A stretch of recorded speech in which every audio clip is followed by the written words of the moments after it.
విజయవాడలో ఒక 3 BHK లేదా 4 BHK ఫ్లాట్ చూస్తున్నారా? అయితే ఇది బందర్ రోడ్ కి దగ్గరగా ఒక మంచి ప్లెజెంట్ లొకేషన్ లో సేల్ కి వచ్చిన గేటెడ్ కమ్యూనిటీ ప్రాజెక్ట్. ఇంకా ఆలస్యం చేయకుండా కింద డిస్క్రిప్షన్ ఉన్న కాంటాక్ట్ నెంబర్ కి వాట్సాప్ కాల్ చేయండి.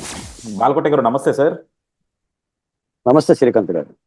బాలకోట గారు, జగన్మోహన్ రెడ్డి తత్వం ఏంటో నాకైతే అర్థం కావట్లేదు సార్.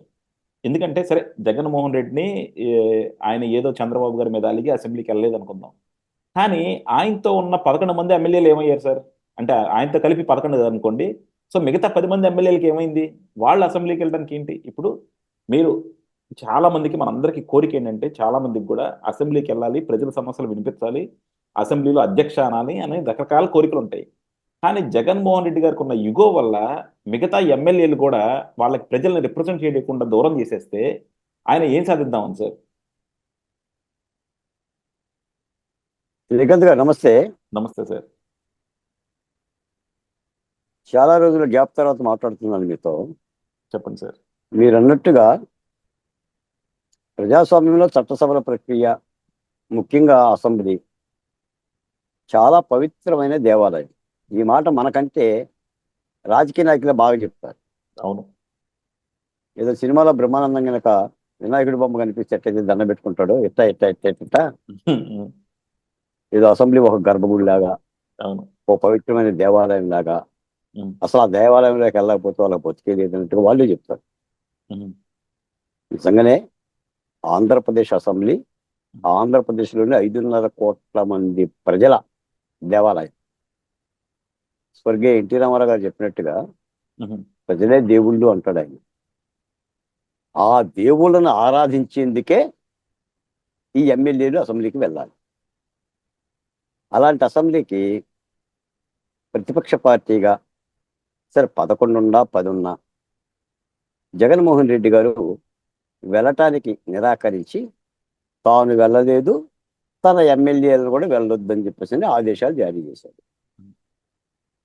ఇది జగన్మోహన్ రెడ్డి గారి పార్టీకి, ఆయన రాజకీయ పరిణతికి, ఆయన రాజకీయ హోదాకి, మాజీ ముఖ్యమంత్రి హోదాకి తీవ్రమైన మచ్చండి.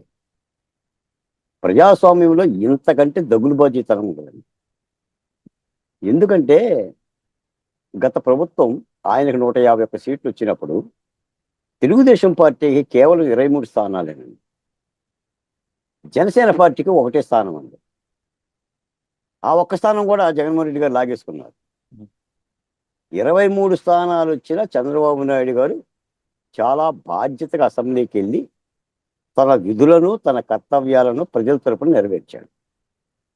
చంద్రబాబు నాయుడు అసెంబ్లీకి రావటం ఇష్టం లేకే చంద్రబాబు నాయుడిని అసెంబ్లీ నుంచి గింటేద్దామని భువనేశ్వరదేవి గారిని అనరాని మాటలని చంద్రబాబు నాయుడు గారి కంట కన్నీరు పెట్టించి ఆయన ప్రతిజ్ఞ చేసి ఇది గౌరవ సభగా మార్చేంత వరకు నేను ముఖ్యమంత్రి గారిని అడుగు పెడతానని వెళ్ళాడు. మరి ఇప్పుడు జగన్మోహన్ రెడ్డి గారిని ఎవరు రావద్దన్నారు? ఎవరు అవమానపరిచారు? ఆయన్న కానీ, ఆయన భార్యను కానీ, ఆయన పార్టీని కానీ. చంద్రబాబు నాయుడు గారు రావద్దనేమో వైసీపీ పార్టీ ప్రభుత్వం ఆనాడు అనుకుంది. ఇప్పుడు తెలుగుదేశం పార్టీ ప్రభుత్వం జగన్మోహన్ రెడ్డి గారు అసెంబ్లీకి రావాలని కోరుతున్నారు వాళ్ళు మనస్ఫూర్తిగా. కానీ ఈయన వెళ్ళటం లేదు. ఈ రోజున ఏంటంటే, ప్రతిపక్ష పార్టీకి అసెంబ్లీలో లేకపోతే పరిపాలన 1 సైడ్ రూలింగ్ అవుతుందండి. అధికార పక్షం ఏదైతే చేయదలుచుకుందో అదే చేస్తుంది తప్ప ఇక ఎలాంటి సూచనలు ఇవ్వడానికి అవకాశం లేదు. ఎందుకంటే మిగిలిన పార్టీలు, ఇప్పుడు కాంగ్రెస్, సిపిఐ, సిపిఎం లాంటి వామపక్ష పార్టీలు ఉన్నా కూడా చట్టసభల ప్రక్రియలో వాటికి ప్రాతినిధ్యం లేదు. ఏది మాట్లాడినా రహదారి మీద మాట్లాడాల్సిందే. రహదారి మీద మాట్లాడే మాటలు, చట్టసభల్లో మాట్లాడే మాటలో చాలా వ్యత్యాసం ఉంటుంది. ప్రతిపక్ష పార్టీ సూచనలనే అధికార పక్షం తీసుకుంటుంది. అలాంటి పవిత్రమైన కార్యక్రమానికి జగన్మోహన్ రెడ్డి గారు తిరోధకాలు ఇచ్చారు. దాంతో ఏమైందంటే, చంద్రబాబు నాయుడు గారి అధికార పక్షం, చంద్రబాబు నాయుడు గారే ప్రతిపక్షం. శ్రీకాంత్ గారు, మీరు దానవేల సోరకర్ణ చూసారా? అలాగే సార్, పవన్ కళ్యాణ్ ఉన్నాడు ప్రతిపక్షానికి. ఒక మాట వినండి, చెప్తాను. ఆ విషయానికి కూడా వస్తాను. మీరు దానవేల సోరకర్ణ చూసారా? చూశాను సార్. దానవేల సోరకర్ణలో శ్రీకృష్ణుడు రామారావే దుర్యోధనుడు రామారావే, కర్ణుడు రామారావే. డైరెక్టర్ ఆయనే, ప్రొడ్యూసర్ ఆయనే మళ్ళా. ఆ, సరే, పాత్రధారులు ముగ్గురు కూడా వాళ్ళే. ఆ, శ్రీమద్ విరాట పర్వం అనే సినిమాలో 5గురు రామారావులే. అవును. ఇప్పుడు అసెంబ్లీలో కూడా చంద్రబాబు నాయుడు గారి శ్రీకృష్ణుడు, ఉమ్, చంద్రబాబు నాయుడు గారి దుర్యోధనుడు, చంద్రబాబు నాయుడు గారి కర్ణుడు. ఉమ్, ఇక ప్రతిపక్షం లేదు. ఉమ్, సరే, మీరు అన్నట్టుగా పవన్ కళ్యాణ్ గారు ఉన్నారుగా ప్రతిపక్షం బాలకోటయ్య అని అంటాం.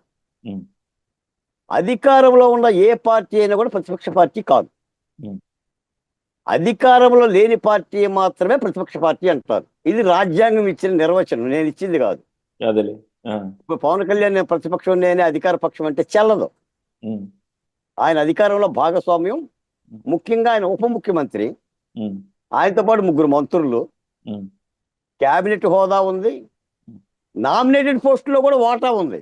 ఉమ్. ఆ, ఆయన నేను ప్రతిపక్షం అంటే ఎట్ట చెల్లుతుంది? అది వినటానికి బాగుంటుంది, ఆ, డైలాగ్ డైలాగ్ మంచి బాగుంటుంది. డైలాగ్ అవుతుంది తప్ప ఉమ్, ప్రజాస్వామ్యంలో అటువంటి మాటలకి చెల్లదు. ఆ, ఆయన తెలుగుదేశం పార్టీ నుంచి బయటకు వచ్చి ఉమ్, నేను ప్రతిపక్ష పార్టీ అంటే అప్పుడు చెల్లుతుంది. అంటే ఉమ్. రమ్మని కాదు నేను అనేది, అదేలేండి. ఆ, రమ్మని నేను కాలేదండి, రమ్మని నేనేం కోరుకోవడంలా. ఆ, ఆయన కూడా అధికార పక్షం. ఉమ్, తెలుగుదేశం పార్టీ కూటమి ప్రభుత్వం తీసుకునే ప్రతి నిర్ణయంలో జనసేన, భారతీయ జనతా పార్టీ, తెలుగుదేశం పార్టీ ఉమ్మడి భాగస్వాములు. ఉమ్. మంచి జరిగితే ముగ్గురిది బాధ్యత, చెడు జరిగినా ముగ్గురిది బాధ్యత. కానీ అలా ఇప్పుడు లేదు సార్, అలా లేదు సార్. ఇక్కడ ఎలా ఉందంటే, మొన్న నేను ప్రొఫెసర్ నాగేశ్వరరావు గారి వీడియో కూడా చూశాను అనమాట. ఏముంటాయంటే, మంచి జరిగితే అంతా పవన్ కళ్యాణ్ చేశాడు, చెడు జరిగితే అంతా చంద్రబాబు చేశాడు అన్నట్టు మీడియా ప్రొజెక్షన్ కూడా తయారైంది ఈ మధ్య.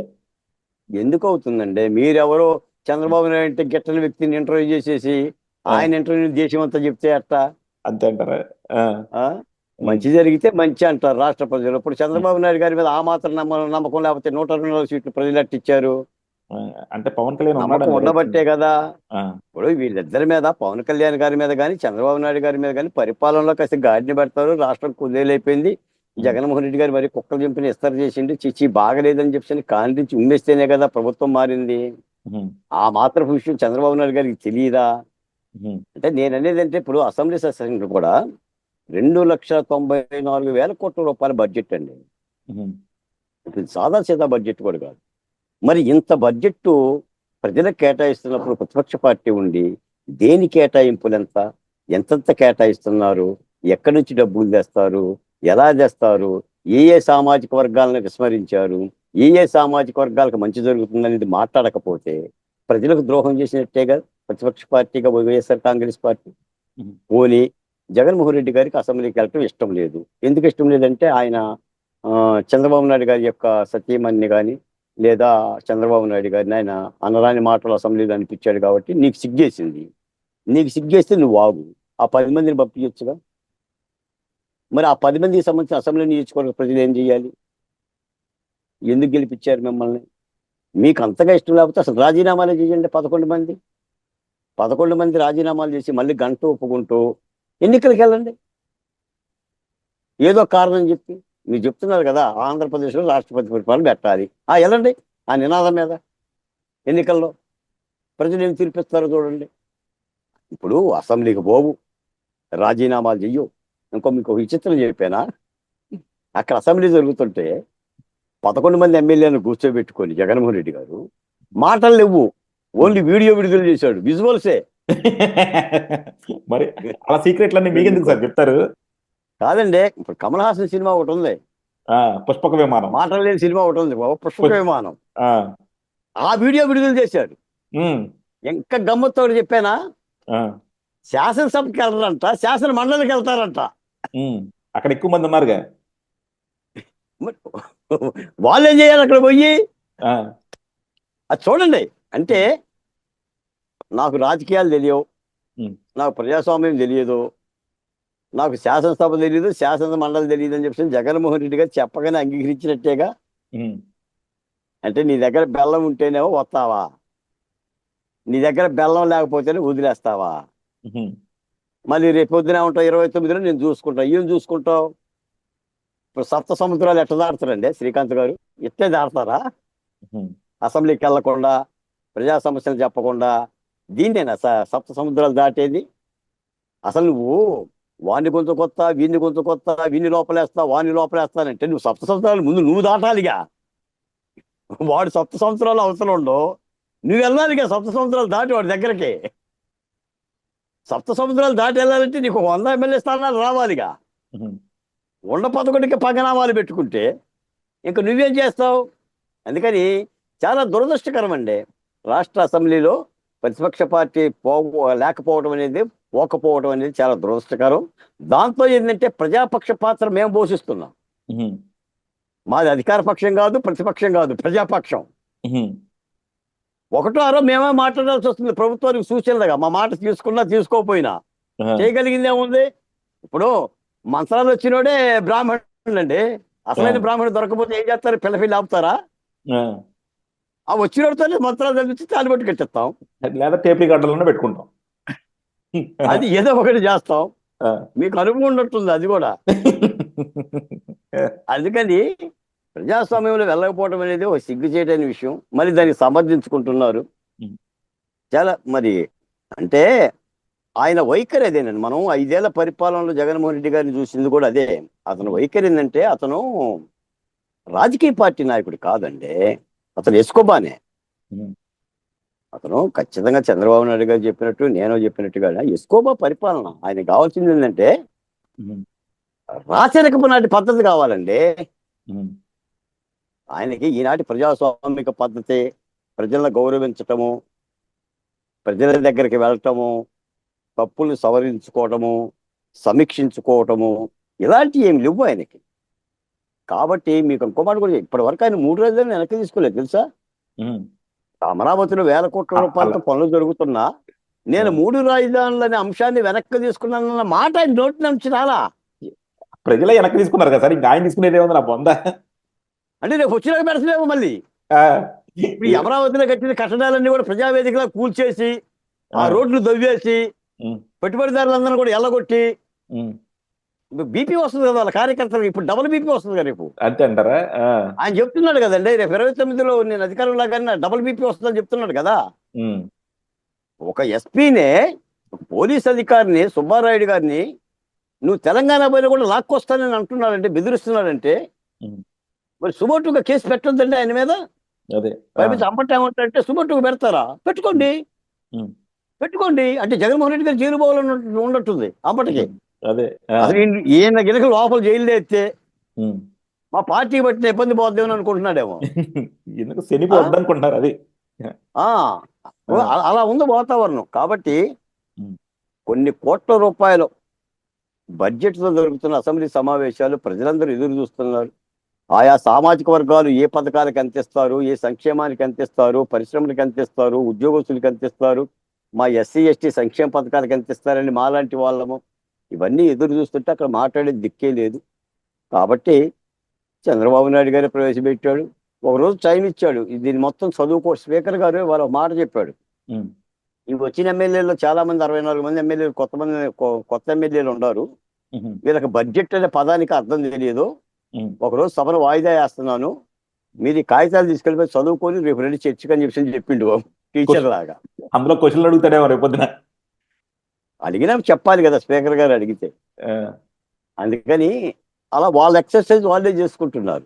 ఉమ్, కాబట్టి ఇప్పుడు ఇప్పుడు ఏముందో, వామపక్షాలు రోడ్డు మీద మాట్లాడుతున్నారు, మీడియాలో మాట్లాడుతున్నారు. ఇక మాట్లాడటానికి, అసెంబ్లీలో మాట్లాడటానికి ఏమీ అవకాశం లేదు.